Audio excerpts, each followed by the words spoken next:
생활 속 법률 히어로 이승우 변호사의 사건 파일.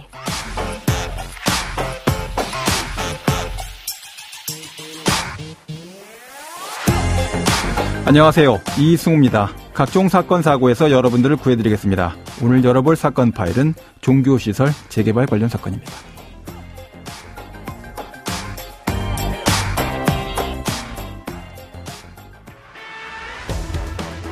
성북구 재개발 지역 안에 있는 사랑제일교회는 장위 19역 주택 재개발 정비사업조합이 제기한 건물 인도 소송에서 1심에 이어 지난달 항소심에서도 패소한 바 있습니다. 자, 사건 파일 오늘은 재개발 사업에 있어서 종교시설을 둘러싼 문제에 대해서 이야기를 나눠보도록 하겠습니다. 사랑제일교회 측과 장위 19역 재개발 조합이 약 2년간 보상금 문제로 심각한 갈등을 겪었습니다. 조합 측에서는 서울시 토지수용위원회가 감정평가한 84억 원과 종교 부지를 보상하겠다라고 했는데 사랑제일교회 측은 563억 원을 요구하면서 이제 버텼던 그런 사건이었습니다. 최근에 500억 원에 합의가 되었다라고 보도가 되고 있는데요. 이러한 종교 단체와 그리고 재개발 조합 사이의 갈등의 근본적인 원인이 무엇인지 법무빈 법승 신명철 변호사와 함께 이야기 나눠보도록 하겠습니다. 안녕하세요, 변호사님. 안녕하세요, 신명철 변호사입니다. 네. 자, 어제 이제 우리가 토지 수용이라고 하는 주제를 다뤄봤는데요. 오늘은 이제 재개발 사업과 관련된 얘기입니다. 종교시설이 재개발 사업에서 뭐 특별히 문제가 될 만한 이유가 있습니까? 네, 사실 이 재개발 사업이라든지 공익사업으로 개인의 재산을 수용 또는 사용할 때는 이 공익사업을 위한 토지 등의 취득 및 보상에 관한 법률, 줄여서 이 토지보상법이라고 네. 하는데요. 이 토지보상법에 따라서 보상을 해야 되고 이 보상 기준이 다 법에 규정이 되어 있습니다. 네네. 그런데 토지보상법에는 교회나 종교시설에 대한 보상 규정이 없기 때문에 재개발 사업이나 공익사업 구역 내에 교회나 종교시설이 있게 되면 조합하고 교회 간의 분쟁이 아주 빈번하게 발생이 되고요. 뭔가 좀 특수성을 고려해야 될 만한 부분이 있나 보군요. 예. 네네. 또 왜냐하면 교회라는 그런 어떤 또 특수성이 있는데 예. 이런 부분에 전혀 이제 법률 규정이 없다 보니까 당사자의 어떤 사적인 어떤 그런 협의로서 좀 맡겨두는 영역이 크고 더군다나 이제 재개발 사업 기간 동안 교회는 또 임시 장소에서 교회를 운영해야 되는데 예. 교회 자체가 지역을 기반으로 선교하는 어떤 특성이 있기 때문에 네네. 지역의 변경은 또 교회 내 감소를 필연적으로 수반이 되는데 이러한 또 보상 등이 전혀 없기 때문에 분쟁이 좀 심화되고 있습니다. 실제 이제 그 지역에 거주하시던 분들도 많이 좀 떠나시게 되는 문제들도 있을 것 같고, 예. 또 동일 장소 자체가 변동되는 그런 문제들도 있을 것 같은데, 예. 오늘 준비해 오신 사건을 한번 이제 나눠보면서 구체적으로 좀 이야기를 들어볼까요? 교회를 강제 수용한 이런 사건이었죠? 예.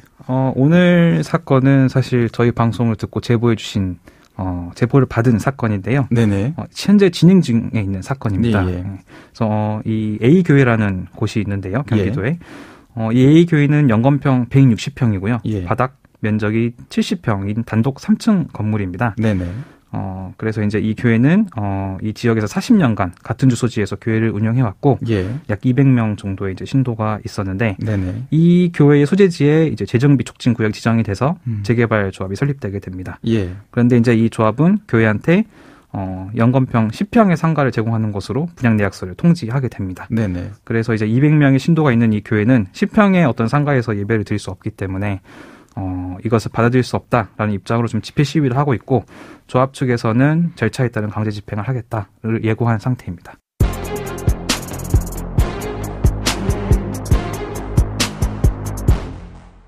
자, 연건평이 160평에 이르던 교회를 10평 상가로 제공하겠다라고 하는 조건이라고 한다면 그게 이제 법적인 근거가 있는 형태의 제공이다라고 하더라도 조합하고 교회 사이의 갈등은 이제 불가피한 것으로 이제 느껴지긴 합니다. 자, 법적으로 종교시설 이전에 대한 어떤 보상 기준, 합리적으로 서로 의논할 수 있는 이런 기준 자체가 전혀 없습니까? 일단은 이 재개발 사업 같은 경우는 이 도시 및 주거환경정비법에서 규정을 하고 있는데요. 예. 여기서는 뭐 이제 도시 기능의 어떤 회복이 필요하거나 주거 환경이 불량한 지역을 정비하고 어떤 개량하기 위해서 그런 사항으로서 이제 재개발 사업을 규정을 하고 있습니다. 네네.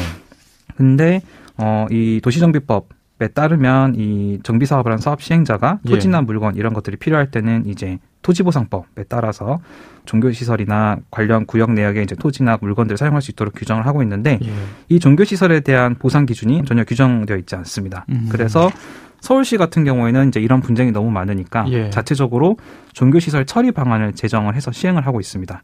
그래서 이 규정을 보면 아주 잘 규정이 되어 있는데 예. 그 배경에 대해서 이제 이렇게 기재가 되어 있습니다.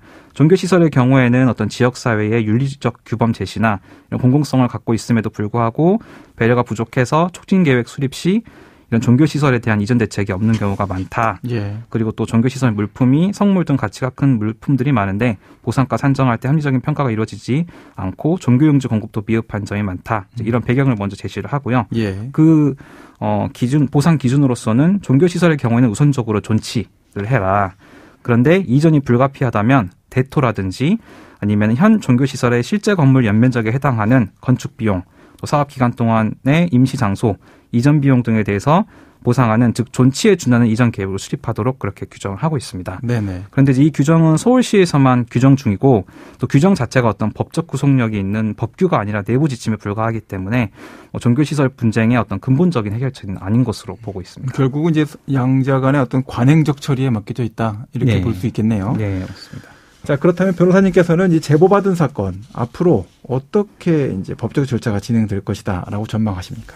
제보 사건 같은 경우는 이제 분양 내역서를 통지받은 것으로 보아서 관리처분 계획 인가를 앞두고 있거나 예. 아니면은 관리처분 계획 인가가 이미 됐을 상황으로 예상이 됩니다. 네. 따라서 이제 관리처분 계획 인가가 있으면 조합은 그 다음에는 이제 강제 수용이나 수용 재결 신청을 할 수 있기 때문에 예. 이 제보 계획 같은 경우는 일단 관리처분 계획의 내용을 열람을 해서 위법한 내용이 있는지 확인하고 관리처분 계획에 대한 희소성을 고려해 볼 수도 있고요. 그다음에 조합이 신청하는 수용 재결 절차도 좀 대응할 필요가 있습니다. 더불어서 조합과의 지속적인 협의가 중요하다고 보여지고요. 이건 조합도 마찬가지라고 볼 수 있습니다. 자, 그러면 한편으로는 또 교회도 네. 사실은 법 절차를 준수하지 않는 문제가 있거든요. 네. 강제 수용이 다 이루어지고 법 절차가 완료가 됐는데도 불구하고 이전하지 않고 시위를 이어가면서 계속 버틴다. 네. 영도 집행 못한다. 몇 차까지 저항하고 막 이런 문제들도 생기잖아요. 네, 맞습니다. 자, 그렇게 되면 이거 어떻게 해결해야 되겠습니까?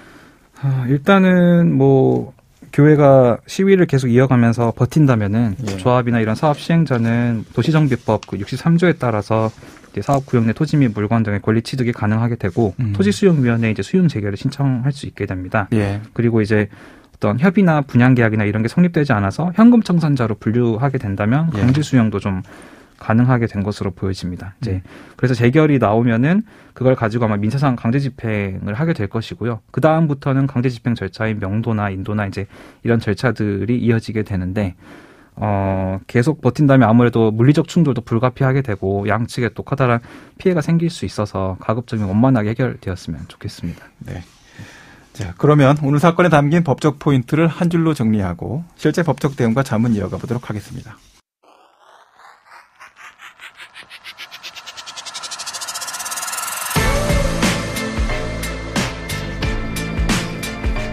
이럴 땐 법대로. 교회는 지역적 원주민을 신도로 구성하는 신도들의 모임입니다. 재개발 사업이 진행되면 교회 자체가 재개발 사업에 포함되는지 여부에 관계없이 신도들은 이스라엘 민족이 겪었던 디아스포라 같은 것을 떠올리게 될 겁니다. 그리고 교회는 성지 예루살렘과 같은 의미를 갖게 될 거죠. 재개발하는 사업자 그리고 일반 조합원들과는 달리 여러 가지 감정과 의지가 교회라는 구심체를 통해서 강력하게 작동할 수 있다는 점을 충분히 사업 전반에 고려해야 될 것입니다. 이와 같은 점이 법적으로 합리적으로 반영이 될 수 있는 입법이 이루어지기를 기원해 봅니다. 자, 오늘 재개발 사업에서 발생하는 종교시설 문제를 다뤄봤는데요. 무엇보다 종교시설에 대한 보상 기준이 좀 필요할 것 같은데 어떻습니까? 네, 맞습니다. 이 재개발 사업에서 발생하는 종교시설과 조합 간의 분쟁은 관련 규정에서 종교시설에 대한 보상 기준이 규정되어 있지 않는 이유가 사실은 가장 큽니다. 네네. 현재 재개발 사업에 편입된 어떤 종교시설이 있다면 일단 조합과 종교시설 간에 지속적이고 충분한 협의를 해서 사업 지연 없이 이제 원만한 진행을 하는 게 가장 중요하고요. 그럼에도 분쟁이 발생한다면 이 도시정비법에서 마련한 각 절차마다 정해진 또 시효가 있습니다. 그래서 그때그때 법적으로 대응하는 것이 중요하겠습니다. 네. 지금까지 신명철 변호사와 함께했습니다. 오늘 말씀 고맙습니다. 네, 감사합니다. 생활 속 법률 기호로 이승우 변호사였습니다. 내일도 사건에서 여러분들을 구해드릴 사건 파일 함께 알겠습니다.